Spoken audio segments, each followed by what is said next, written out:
Pessoal, vamos dar continuidade aí a Roma na Antiguidade, vendo com vocês aí hoje a parte relativa ao Baixo Império Romano.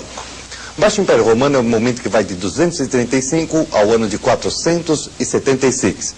A principal característica desse período é a decadência de todas as estruturas do Império Romano. Todas essas estruturas começaram a ser abaladas por um conjunto de situações, gerando uma enorme crise geral essa que ficou conhecida pelo nome de crise do século III. E o nosso objetivo hoje é justamente entender quais são os mecanismos que geram, quais são os mecanismos que levam a essa crise.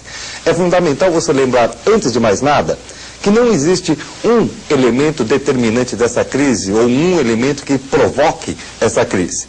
A crise é geral, é uma crise que afeta cultura, mentalidade, economia, sociedade, política, finanças, afeta basicamente todas as estruturas imperiais. E, portanto, é muito difícil você atribuir a um elemento o derrocar, a um elemento o provocar de todo esse conjunto de crises. Isto posto, nós então vamos começar a recordar com vocês como é que estava o Império Romano antes que essa crise se iniciasse, antes que essa crise tivesse seu começo. E a gente lembra que o Império Romano tinha aí uma extensão gigantesca, extensão essa que abrangia aí basicamente toda a orla do mar Mediterrâneo e com algumas conquistas também feitas e elaboradas durante o chamado Alto Império. Agora, você nota também que esta economia mediterrânica ela se interligava por diversas rotas, por diversos caminhos que levavam até a Inglaterra, que levavam ao norte da Europa, que traziam de volta para o mar Mediterrâneo. E entre esses caminhos todos aqui, obviamente estavam aqueles que carregavam os escravos. Escravos que, como já dissemos anteriormente, vieram a ser a razão da grandeza e a razão da decadência. A razão da grandeza a gente já tinha conseguido mostrar por quê. Hoje nós teremos que pensar na razão da decadência. Por que o escravo acaba influindo na queda do Império Romano? E por isso, um dos primeiros aspectos da crise do século III que a gente passa a analisar com vocês é exatamente a chamada crise do escravismo.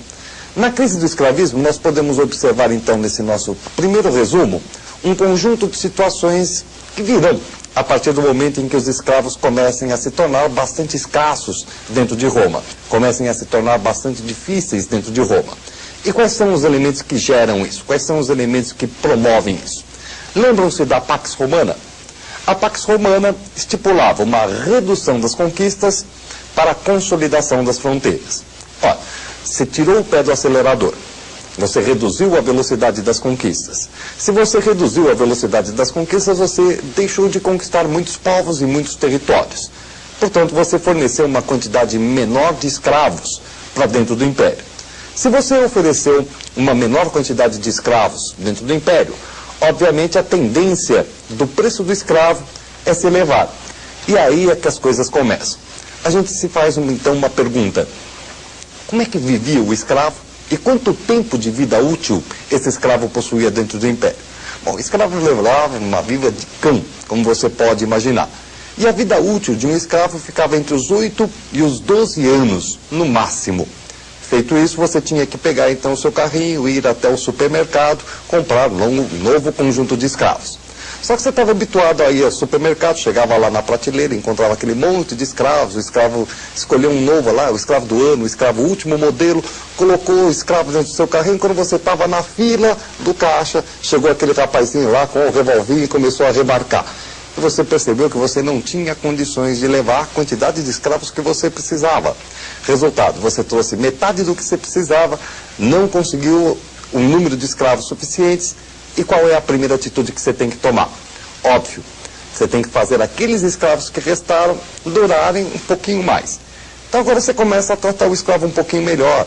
Você deixa ele tomar um banho por ano, você a cada 5 anos dá uma roupa nova para o infeliz, tá? Quer dizer, então você começa a dar um tratamentozinho melhor para que o cara sobreviva mais.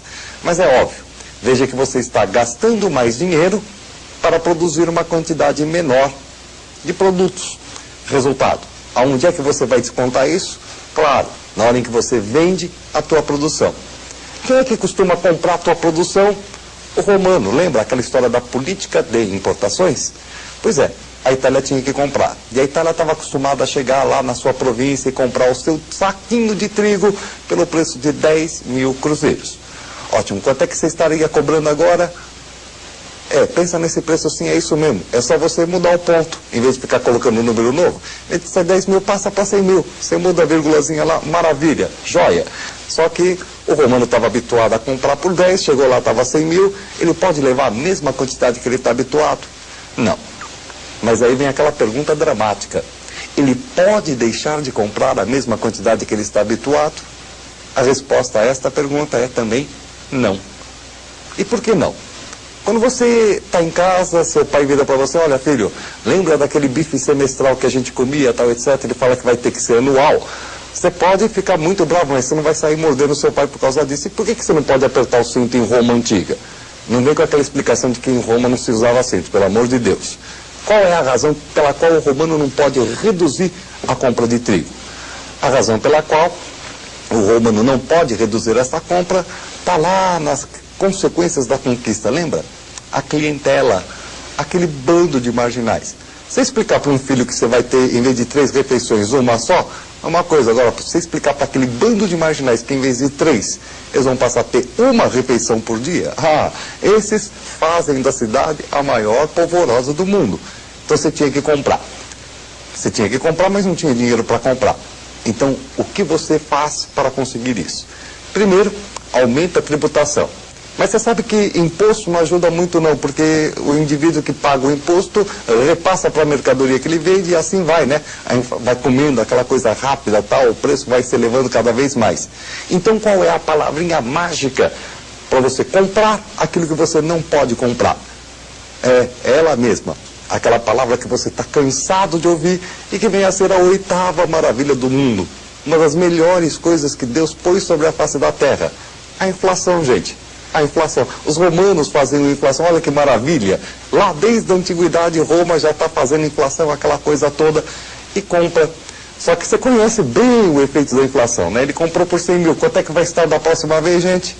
1 milhão. Se ele comprar por 1 milhão, da próxima vez vai estar 10 milhões. Se ele comprar por 10, da próxima vez 100. Vai chegar um momento que Roma não vai conseguir mais comprar. E aí vem um problema seríssimo. Não dá para você fazer inflação infinitamente. Se não dá para você fazer inflação infinitamente, o que você tem que fazer no momento em que não dá mais para inflacionar a moeda? A resposta a essa pergunta é dramática. É uma palavrinha muito simples, mas muito dramática. Se você não pode comprar, você tenta produzir. Lembra a razão que eu expliquei, a razão pela qual Roma deixou de produzir para comprar? Que ela era dona do Egito, dona da Ásia Menor, da Sicília, que produziam trigo, enquanto o trigo deles era muito ruim e tal. Pois Roma vai tentar outra vez produzir aquilo que necessita. Só que essa palavra, se eu não posso comprar, eu tento produzir, provocou em Roma um fenômeno gigantesco e muito raro na história. Fenômeno que a gente chama de êxodo urbano. A população começou a deixar a cidade e começou a se dirigir para o campo. Nós estamos assistindo a uma ruralização econômico-social. A população, portanto, está deixando as cidades e está se dirigindo agora para suas grandes propriedades no campo. Vamos dar uma olhadinha no primeiro resumo para não perdermos o pé, porque esta é uma crise bastante complexa. Dê então uma primeira olhadinha aqui. Na crise do escravismo, você tem como um dos principais pontos de partida a questão da Pax Romana. Reduz-se o volume de guerras, portanto se reduz o volume de escravos que entra em Roma. Ora, reduzindo o número de escravos, o preço do escravo tende a aumentar. Assim você vai começar a ter um problema no abastecimento do escravo e, consequentemente, esse problema faz com que os produtos aumentem de preço. Para conseguir comprar o que você precisa, você inflaciona a moeda. Inflaciona a moeda e, mesmo assim, logo você vai ter um desabastecimento das cidades. Você não está conseguindo mais comprar aquilo que você precisa. Ora, se você não consegue mais comprar, o que o Estado faz para tentar manter os clientes? Aumenta o rigor fiscal, tenta cobrar mais impostos, faz aquele negócio de imposto sobre cheque. Infelizmente o romano não tirava tudo da sua conta, até que nós chegamos àquilo que é o êxodo urbano, uma enorme ruralização econômico-social. Neste momento, então, um conjunto de alterações começa a acontecer dentro da esfera dos romanos, lá no campo. Para onde eles vão? Vamos dar uma olhadinha no nosso segundo resumo e você vai entender exatamente o que está acontecendo. Eles vão para suas grandes propriedades. As grandes propriedades que são conhecidas aí pelo nome de wilai, ou simplesmente as vilas. Vilas que vêm a ser as grandes propriedades rurais, aonde vai se estabelecer a nova forma de produção. E a mão de obra, será que começou a ter mais escravo agora? Não. A mão de obra passou a ser através daquele sistema que nós conhecemos pelo nome de colonato. Reparem no seguinte, o que aconteceu? Por que o homem foi para o campo? Porque ele não estava mais conseguindo comer, porque ele não estava mais conseguindo comprar, tudo isso, tá? Ele foi para o campo, se estabeleceu na vila. Mas na vila ele percebeu que ele não tinha a mesma segurança que ele tinha na cidade. Então ele começou a contratar uma série de guardas particulares para tomarem conta da sua propriedade. Como não tinha mais escravo, o que aconteceu com aquela clientela lá no centro urbano? Será que eles fizeram a maior polvorosa lá porque o cara não estava mais sustentando? Gente, se os grandes proprietários saem da cidade, a clientela, se quiser fazer a arruaça urbana, que faça. É como aposentado entrar em greve. Não vai adiantar absolutamente nada. Resultado, então os clientes saem da cidade e vão buscar emprego no campo. Como eles não podem ser escravizados, eles entram num regime conhecido pelo nome de colonato. Como é que funciona? O cliente arrenda um pedaço de terra e paga por esse arrendamento como? Em dinheiro? Não. Como a inflação tinha desvalorizado a moeda, ele paga em produtos. Ele entrega uma parte do que ele produz no seu arrendamento ao dono da propriedade. E mais do que isso, ele trabalha alguns dias por ano também na grande propriedade. Você está percebendo que lentamente, com essa ruralização e o crescimento do colonato, alguns elementos que já são bastante parecidos com aquilo que a gente vai encontrar na Idade Média começam a aparecer. Portanto, nós estamos assistindo agora a imersão do mundo antigo e o começo, o aparecimento das primeiras características daquele que será um novo mundo, o chamado mundo medieval.